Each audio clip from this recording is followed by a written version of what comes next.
முதலமைச்சர் அவர்கள் பயந்து போய் இருக்கின்றார். ஆகவே அந்த கருப்பு துப்பட்டாவை மேலே அணிந்து வந்தால் அந்த மாணவியை எடுத்து கருப்பு கொடியாக பயன்படுத்த அச்சம் ஏதோ இருப்பதை போல்தான் கருத வேண்டிய ஒரு சூழ்நிலை இருக்கிறது. அந்த அளவுக்கு முதலமைச்சர் அவர்கள் பயந்து போய் இருக்கின்றார். அரைத்த மாவை தான் அரைச்சிட்டு இருக்கிறார்.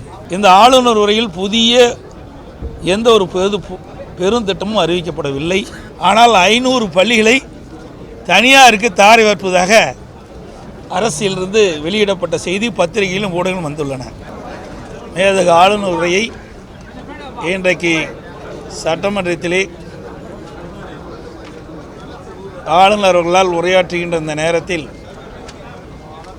அவர் உரையாற்ற முடியாமல் வெளியேறிய பிறகு சபாநாயகர் உரையாற்றுகின்றார். நம்முடைய வரலாற்றிலேயே சபாநாயகர் உரையாற்றுவது முதல் முறை. இது மேதகு ஆளுநர் உரையல்ல, சபாநாயகர் உரையாகத்தான் பார்க்கப்படுகிறது. எனவே அரசு தயாரித்து கொடுக்கின்ற அந்த உரையை மேதகு ஆளுநர் அவர்கள் ஒவ்வொரு ஆண்டும் ஆண்டு தொடக்கத்தில் சட்டமன்ற பேரவையில் வாசிப்பார். இன்றைக்கு ஆட்சி பொறுப்பேற்று கடந்த 4 ஆண்டுகளாக இந்த அரசு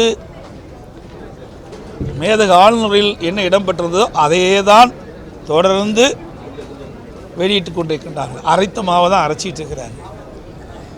இந்த ஆளுநர் உரையில் புதிய எந்த ஒரு பெருந்திட்டமும் அறிவிக்கப்படவில்லை.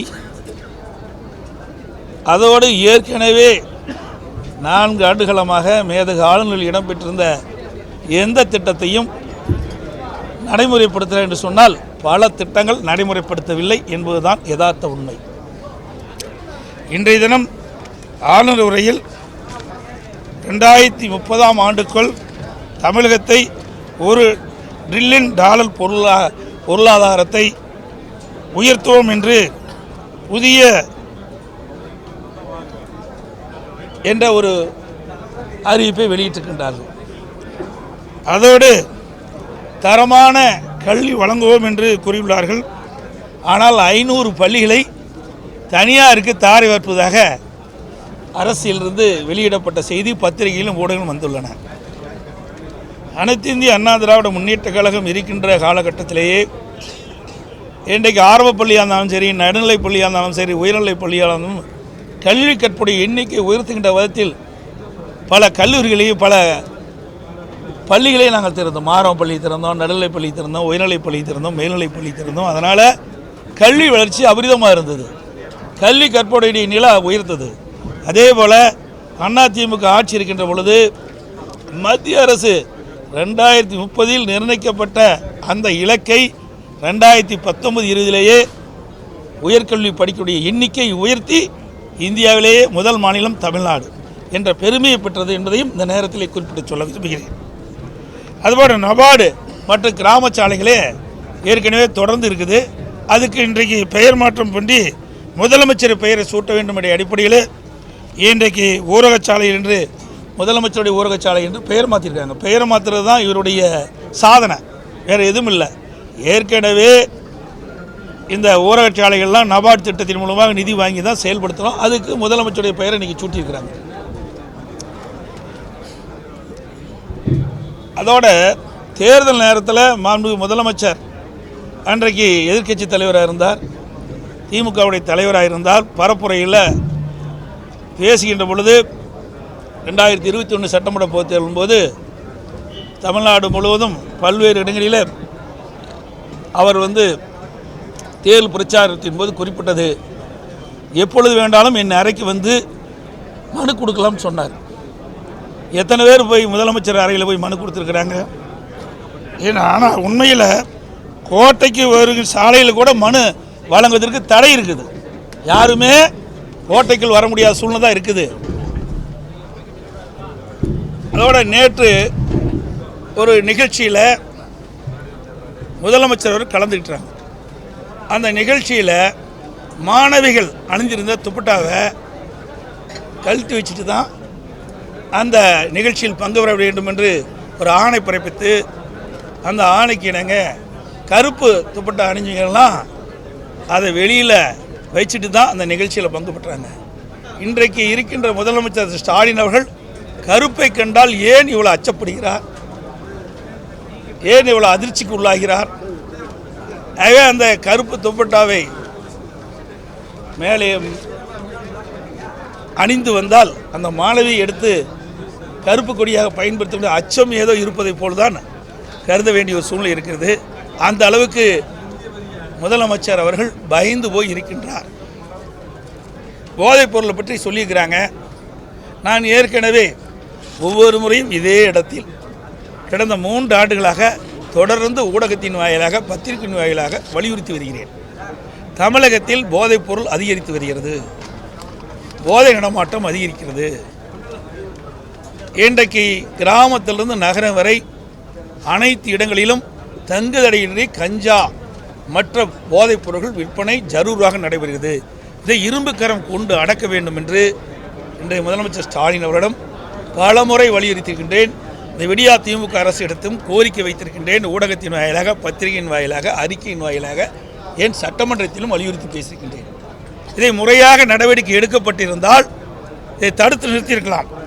ஆனால் அதையெல்லாம் பொருட்படுத்தாமல் இருக்கின்ற காரணத்தினாலே இன்றைக்கு தமிழகத்தில் போதைப்பொருள் நிறைந்த மாநிலமாக காட்சியளிக்கிறது. இன்றைக்கு முதலமைச்சர் தொலைக்காட்சியின் வாயிலாக குறிப்பிடுகிறார், போதையின் பாதையில் செல்லாதீர்கள் என்று. போதையின் பாதையில் செல்லாதீர்கள் என்று இதை நாங்கள் குறிப்பிடுகின்ற பொழுதே 3 ஆண்டுக்கு முன்பே இந்த அரசு எச்சரிக்கையுடன் செயல்பட்டிருந்தால் இன்றைக்கு இளைஞர்கள், மாணவர்கள் பாதிப்புக்குள்ளாயிருக்க மாட்டார்கள். இன்றைக்கு எல்லாமே போதைக்கு அடிமையாயிட்டாங்க. இப்படிப்பட்ட நிலையில் தான் இன்றைக்கு முதலமைச்சர் வேண்டுகோள் வைக்கிறார். ஒரு செயலற்ற அரசாங்கத்தை தான் இன்றைக்கு பார்க்கப்படுகிறது.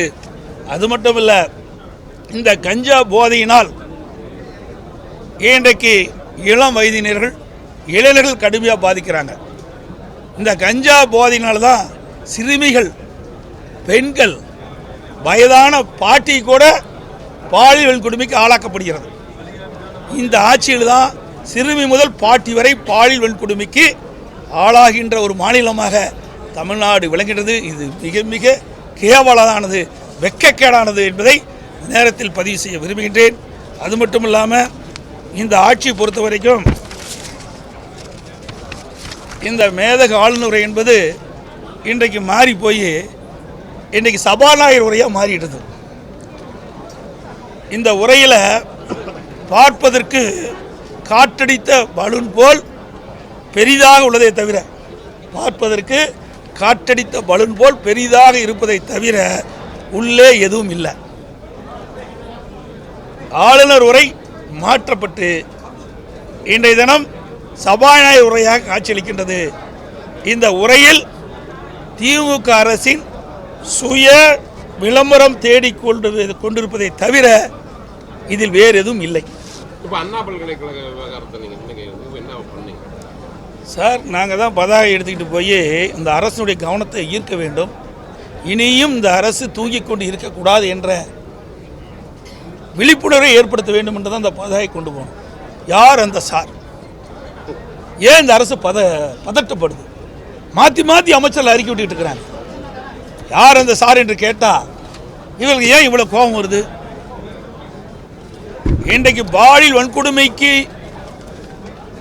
சம்பந்தப்பட்டவர்களை சட்டத்தின் முன் நிறுத்தப்பட்டு அவர்களுக்கு உரிய தண்டனை பெற்றுத் தருவது இந்த அரசுடைய கடமையாக இருக்கணும். ஆனால் யாரையோ காப்பாற்றுவதற்கு இந்த அரசு முயற்சி செய்வது என்பதுதான் மக்களுடைய சந்தேகம். அதனால தான் இன்றைக்கு ஒட்டுமொத்த தமிழகம் மட்டுமில்லை, இந்தியாவையே யார் அந்த சார் என்று கேட்கின்ற அளவிற்கு மக்களுடைய குரல் ஒலித்திட்டு இருக்குது. சார், இப்போ ஒவ்வொரு ஆண்டும் அரசு தயாரித்து கொடுக்கக்கூடிய முறையை தான் ஆளுநர் வாசிக்கிறது மரபாகவே இருக்கு. இந்த முறை ஆளுநர் முறையை முழுமையாக புறக்கணிச்சுட்டு இருக்கிறத முன்னாள் முதலமைச்சரை நீங்க எப்படி பார்க்குறீங்க? ஆளுநர் புறக்கணிச்சு போகல, திட்டமிட்டு ஆளுநரை உரையாற்றக்கூடாது என்று ஒரு நோக்கத்தோடு செயல்பட்டுக்கிறாங்க. இப்போ அவங்க என்ன சொல்றாங்கன்னா, தமிழ் தாய் வாழ்த்து தேசிய கீதம் பாடாதனால தான் போராண்டாங்க. ஆனால் இங்கே வந்து தமிழக அரசுடைய மரபுப்படி என்ன சொல்றாங்கன்னா, தமிழ் தாய் வாழ்த்து முதலிலும் கடைசியாக வந்து தேசிய கீதம் பாடுவது மரபுன்றாங்க. நீங்கள் முதல்வராக இருக்கும்போது இல்லை, ஒவ்வொரு முறையும் உங்களுக்கு ஊடகத்துக்கும் பத்திரிகைக்கும் வெளியிட்டு தான் இருக்கிறாங்க. அது ஒவ்வொரு முறையும் என்ன மரபை கடைபிடிக்கிறாங்களோ அதே முறையை தான் நம்முடைய தமிழ்நாடு சட்டப்பேரவை கடைபிடிச்சிட்டு வருது.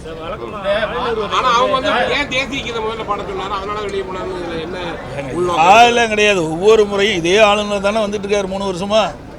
அதே நடைமுறை தான் இருக்குது, அதில் மாறுபட்டது எதுவும் இல்லையே. சரி, இப்போ நீங்கள் வந்து இந்த அண்ணா யூனிவர்சிட்டி விவகாரமாக வந்து இப்போ எல்லாமே போய் அவங்க ஆளுநரை போய் வந்து செஞ்சுட்டு இருந்தாங்க, நீங்கள் தனியாக போராட்டம் நடத்திட்டு தான் இருக்கிறீங்க. இப்போ ஆளுநர்கிட்ட வந்து மேலே வந்து என்ன, அதாவது நான் ஏற்கனவே 2-3 முறை இந்த திராவிட முன்னேற்ற கழக அரசில் அவலங்களை ஆதாரத்தோடு மேதக ஆளுநரிடம் சமர்ப்பித்தோம்.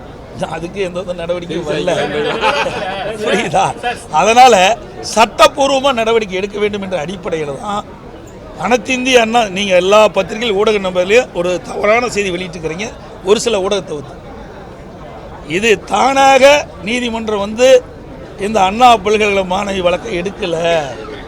அனைத்து இந்திய அண்ணா திராவிட முன்னேற்ற கழகத்துடைய பெண் வழக்கறிஞர் திருமதி வரலட்சுமி என்பவர், வரலட்சுமி என்பவர்கள் இன்றைக்கு ஒரு ரிட் மனு தாக்கல் செஞ்சு அதன் மூலமாகத்தான் நீதிமன்றத்தில் விசாரணை வந்து அதன் அடிப்படையில் தான் தீர்ப்பு வழங்கப்பட்டு இன்றைக்கு 3 IPS பெண் அதிகாரிகள் நியமிக்கப்பட்டு இந்த விசாரணை நடந்துக்கிட்டு இருக்குது. ஆக அனைத்து இந்திய அண்ணா திராவிட முன்னேற்ற கழகத்தின் சார்பாக தொடுக்கப்பட்ட வழக்கின் அடிப்படையில் தான் இந்த விசாரணை நடந்துக்கிட்டு இருக்குது. உண்மையாக நேர்மையாக பாதிக்கப்பட்ட மாணவிக்கு நீதி கிடைக்க வேண்டும் என்ற அடிப்படையில் தான் நாங்கள் வழக்கு தொடர்ந்தோம். ஏன்னா இந்த அரசாங்கத்தை நம்பி பிரயோஜனம் இல்லை. ஏற்கனவே அண்ணா நகரில் 10 வயது சிறுமி பாலியல் வன்கொடுமைக்கு ஆளாக்கப்பட்டு அண்ணா நகர் அனைத்து மகளிர் காவல் நிலையத்தில் புகார் கொடுத்து நடக்கலை. அதுக்கு பிறகு கோயம்பேடு இதை எதிர்த்து உச்சநீதிமன்றத்தில் மேல்முறையீடு செய்தோம். அதனால தான் நாங்கள் பயந்து இதுக்கு இப்படிப்பட்ட ஒரு நிலை வந்துவிடும் என்பதற்காகத்தான் அனைத்து இந்திய அண்ணா திராவிட முன்னேற்ற கழகத்துடைய பெண் வழக்கறிஞர் உயர்நீதிமன்றத்தில் ரிட் மனு தாக்கல் செய்து அதன் மூலமாக இன்றைக்கு அந்த மாணவிக்கு நீதி கிடைப்பதற்காக இன்றைக்கு நீதிமன்றத்தில் தீர்ப்பு. இவ்வளவு பெரிய போராட்டம் வந்து இப்போ முன்னெடுத்துட்டு எல்லா அரசியல் கட்சியுமே இறங்கி போராடக்கூடிய நிலையில் இருக்கிற முதலமைச்சர் ஸ்டாலினோ இல்லை துணை முதலமைச்சரோ இது குறித்து வாய் திறக்கவே இல்லை. நீங்கள் அவையில் கேளுங்க, ஏன் அதை கேட்க மாட்டேங்க? அந்த கேள்வி அங்கே கேளுங்க. இப்போ நாடே பதறி போயிருக்குது. இன்றைக்கு பெண் குழந்தையை பெற்றெடுத்த ஒவ்வொரு குடும்பத்தைச் சேர்ந்த பெற்றோர்களும் கொதிப்படைந்திருக்கின்றார்கள். அண்ணா பல்கலைக்கழகம் என்பது ஒரு அடையாளம். இன்றைக்கு தமிழ்நாட்டுடைய பல்கலைக்கழகத்துக்கெல்லாம் ஒரு அடையாளமாக திகழ்வது அண்ணா பல்கலைக்கழகம். இன்றைக்கு புகழ்பெற்ற பல்கலைக்கழகம். இந்த பல்கலைக்கழகத்தை படித்தவர்கள் அறிஞராக இருக்கிறாங்க. இன்றைக்கு இந்த நாட்டுக்கு வழிகாட்டியாக இருக்கக்கூடிய உயர்கல்வி படிக்கக்கூடிய பொறியியல் கல்வி படிக்கக்கூடிய மாணவ மாணவிகள் எல்லாம் ஒரு தரமான கல்வியின் மூலமாக அண்ணா பல்கலைக்கழகம் அடையாளம் காட்டப்பட்டது. அப்படிப்பட்ட பல்கலைக்கழகத்தில் ஒரு பெண் பாலியல் சீண்டலுக்கு உட்படுத்திட்டான்னு சொன்னா இந்த அரசாங்கம் என்ன செய்ய வேண்டும்? இந்த முதலமைச்சர் உரிய முறையில் நடவடிக்கை எடுக்க வேண்டும். எதையுமே சொல்லல.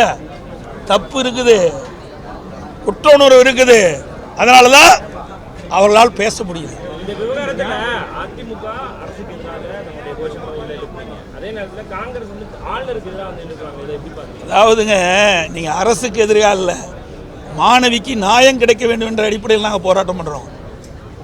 அரசாங்கம் இந்த வழக்கை தட்டி கழிக்க பார்க்குது, உண்மை குற்றவாளியை காப்பாற்ற பார்க்கின்றது.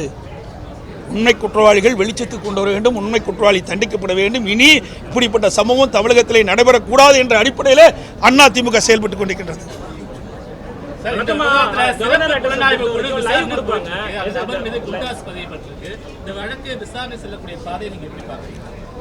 இப்பதானே ஆரம்பம் இருக்குது. இந்த ஆரம்பத்திலே பல பிரச்சனை இருக்குது. இன்றைக்கு சென்னை மாநகர ஆணையாளர் ஒரு கருத்து சொல்றார். 100லிருந்து எங்களுக்கு ஒரு தகவல் கிடைச்சது. அதன் அடிப்படையில் காவல்துறை அதிகாரிகள் அண்ணா பல்கலைக்கழகத்துக்கு செல்கிறாங்க. அங்கே ஹோக்ஸ் குழுவிலிருந்து ஒரு பேராசிரியரும் அந்த மாணவியும் புகார் கொடுத்தங்கிறாங்க. ஆனால் உயர்கல்வித்துறை அமைச்சர் அப்படி எதுவும் இல்லை, கொடுக்கலைங்கிறார். ஆக இப்படிப்பட்ட முரண்பட்ட கருத்து வருகின்ற காரணத்தினால்தான் இதில் பெரிய சந்தேகம் ஏற்படுகிறது. அதனால தான் நாங்கள் நீதிமன்றம் சென்று எங்களுடைய பெண் வழக்கறிஞர் மூலமாக நீதிமன்றம் சென்று நீதியரசர் மூலமாக தீர்ப்பை பெற்று இன்றைக்கு விசாரணை மேற்கொள்ளப்பட்டது.